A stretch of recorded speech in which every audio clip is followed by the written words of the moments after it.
हमारी परिवार की ओर से प्रभु यीशु के जीवने के पर्व की ढेर सारी शुभकामनाएं। Happy Easter.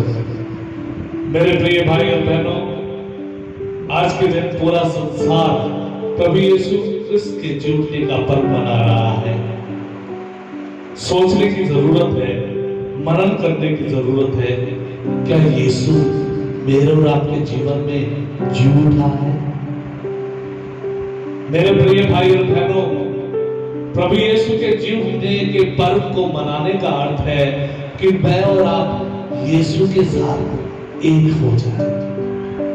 अगर हम पहला कुरिन्थियों अध्याय 6 वाक्य 17 में प्रभु का वचन पढ़ें तो वहां पर लिखा है, जिसका मिलन प्रभु से होता है वो प्रभु के साथ एक आत्मा बन जाता है। 40 साल में माता कलीसिया हम में से हर एक भाई बहन को प्रेरित करती है कि हम अपने आप को शुद्ध बनाते हुए यीशु के साथ एक बने, ताकि हम प्रभु यीशु के जीवने के आनंद से भर जाएं, जिसके कारण प्रभु यीशु मेरे और आपके जीवन में जी उठे। अनेक भाई बहन प्रभु यीशु के जीवने का पर्व आज के दिन मना तो रहे हैं, लेकिन क्या वास्तव में प्रभु यीशु के जीवन में जी उठे हैं? ये मनन करने की बात है। हालेलुया।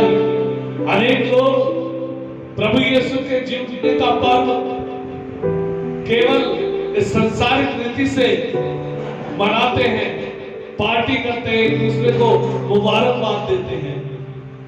आज के दिन मनन करने की जरूरत है, क्या आप प्रभु के लिए जी उठे हैं? जो बोले हालेलुया, हालेलुया, हालेलुया। एक भाई मुझे बता रहे थे, ईस्टर की मुबारकबाद दे रहे थे, तो मैं उनसे पूछ रहा था, क्या प्रभु यीशु आपके जीवन में जी उठे हैं? तो वो भाई मुझे बता रहे थे, लूकस भैया 40 के इन दिनों में मैं जब भी प्रार्थना करता था, अपने जीवन को, अपने परिवार को प्रभु यीशु के चरणों में समर्पित करता था। और इस पुण्य शुक्रवार के दिन एक घटना मेरे संग घटी। मैंने उससे पूछा क्या?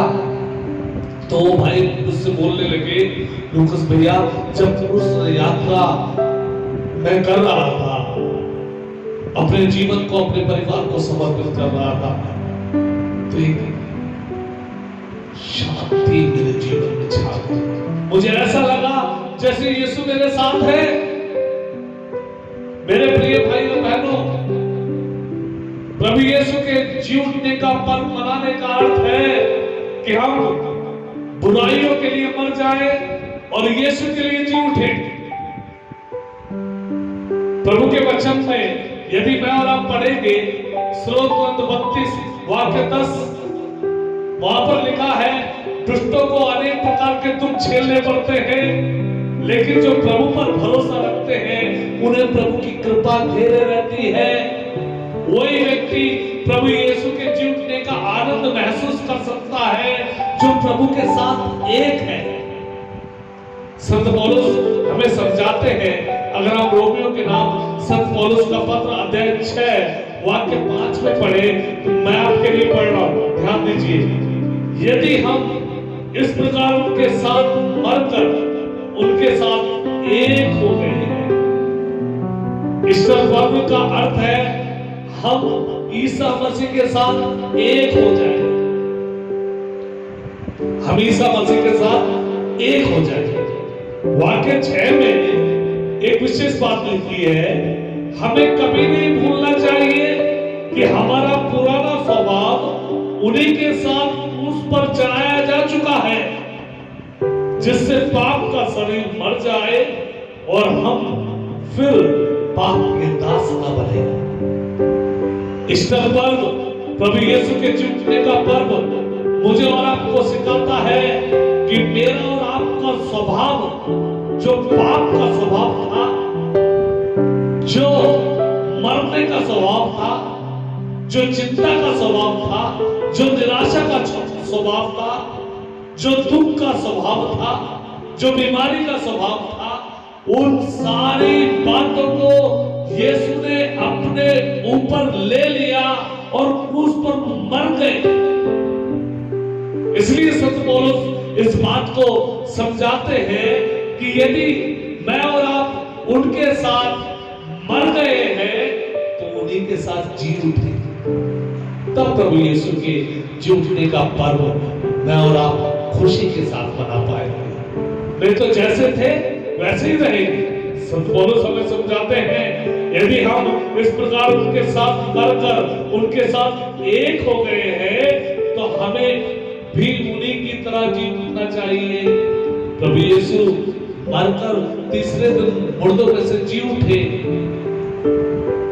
मुझे भी यीशु के साथ जी उठना है ताकि यीशु मेरे जीवन में रहे, मेरे परिवार में रहे।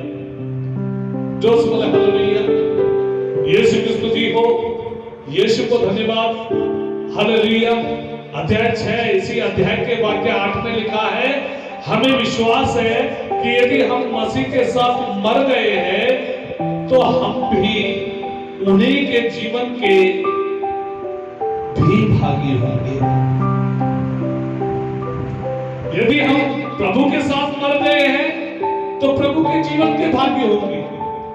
यदि हम चिंताओं में मरे हैं, दुख में मरे हैं, निराशा में मरे हैं, बीमारियों में मरे हैं, तो शैतान से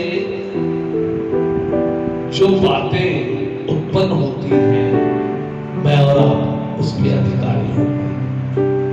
अनेक लोग इन्हीं बातों में मर रहे हैं, इसलिए प्रभु यीशु के जी उठने का आनंद अनेक लोगों के जीवन में नहीं है। मेरे प्यारे भाई और बहनों, इस ईस्टर पर्व पर, प्रभु यीशु के जी उठने के पर्व पर मैं आपको प्रेरित करना चाहता हूं संत पौलुस के शब्दों में। अगर हम इसी अध्याय के वाक्य 11 में पढ़े तो वहां पर लिखा है, आप लोग भी अपने को ऐसा ही समझे, आप लोग भी अपने को ऐसा ही समझे, पाप के लिए मरा हुआ और ईसा मसीह में ईश्वर के लिए जीवित। आप लोग भी अपने को ऐसा समझे, पाप के लिए मरा हुआ और ईसा मसीह में ईश्वर के लिए जीवित। जब मैं और आप ईसा मसीह से भरे रहेंगे, ईसा मसीह के जीवन से भरे रहेंगे, तो पाप का अधिकार मेरे और आपके जीवन से दूर हो जाएगा, हट जाएगा। तब जाकर मैं और आप प्रभु यीशु के जी उठने का पर्व मना पाएंगे। पुनर्जीवित यीशु मेरे और आपके जीवन में तब आएंगे। मेरे प्रिय भाई और बहनों, आज प्रभु यीशु के जी उठने के पर्व पर मैं आपसे यही आग्रह करता हूं कि वास्तव में अगर मैं और आप यीशु के साथ जीना चाहते हैं, ये चाहते हैं कि यीशु मेरे जीवन में, मेरे परिवार में, मेरे घर में जी उठे, तो मुझे और आपको पाप के लिए मरना है और यीशु के लिए जी उठना है। तब पुनर्जीवित यीशु का आनंद, पुनर्जीवित यीशु की कृपा मेरे और आपके जीवन में आएगी। प्रभु आपको आशीष दे। एक बार फिर से कृपावाणी परिवार की ओर से आपको और आपके परिवार को प्रभु यीशु के जी उठने के पर्व की ढेर सारी शुभकामनाएं। Happy Easter. प्रभु यीशु आपके जीवन और आपके परिवार में जी उठे।